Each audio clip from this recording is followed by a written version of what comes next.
Today I will be reading the first chapter of Shatter by Tahira Mafi. I've always been really inspired by these types of dystopian books, and today I would like to read this to you because it is one of my all-time favorite books, and I just wanted to share the love of the reading community with other people by starting a channel. Thank you. Shatter Me. You can't touch me, I whisper. I'm lying, is what I don't tell him. He can't touch me, is what I'll never tell him. Please touch me, is what I want to tell him. Bad things happen when people touch me, strange things. Bad things. Dead things. I can't remember the warmth of any kind of embrace. My arms ache from the inescapable ice of isolation. My own mother couldn't hold me in her arms. My father couldn't warm my frozen hands. I live in a world of nothing. Hello, world. You will forget me. Chapter 1.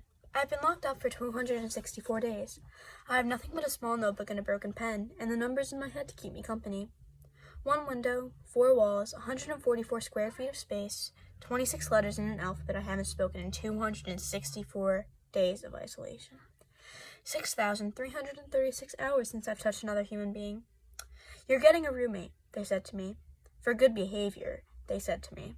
No more isolation, they said to me. They're the minions of the reestablishment, the initiative that was supposed to help our dying society.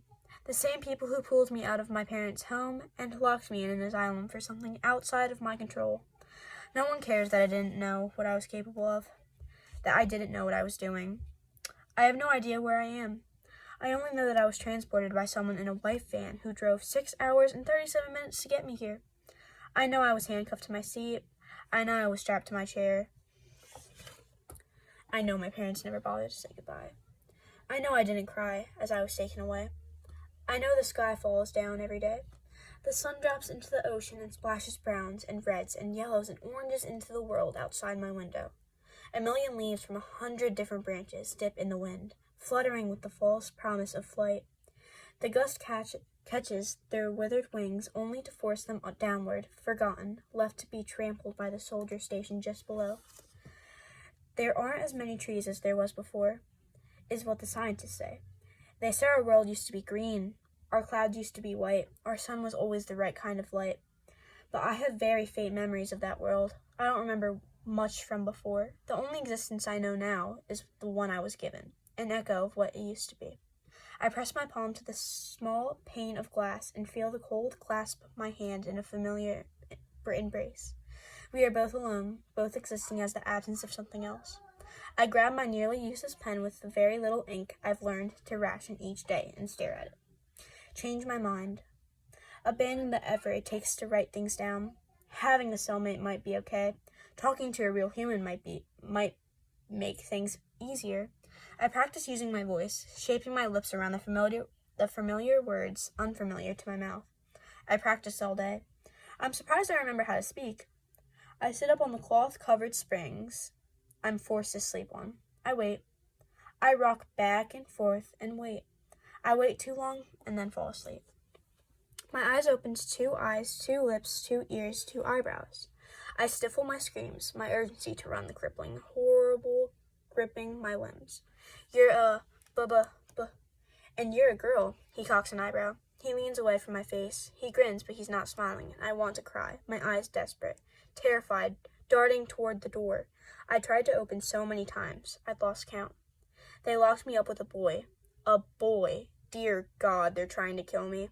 They've done it on purpose, to torture me, to torment me, to keep me away from sleeping through the night ever again.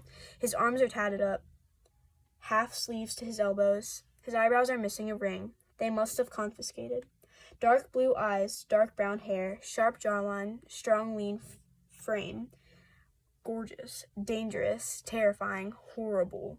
He laughs and I fall off my bed and scuttle into the corner. He sizes up the meager pillow on the spare bed they shoved into the empty space this morning. The skimpy mattress and threadbare blanket hardly big enough to support his upper half. He glances at my bed, glances at his bed, shoves them both together with one hand. uses his foot to push the 2 metal frames on the side of the room, stretches out across the 2 mattresses, grabbing my pillow to fluff up under his neck.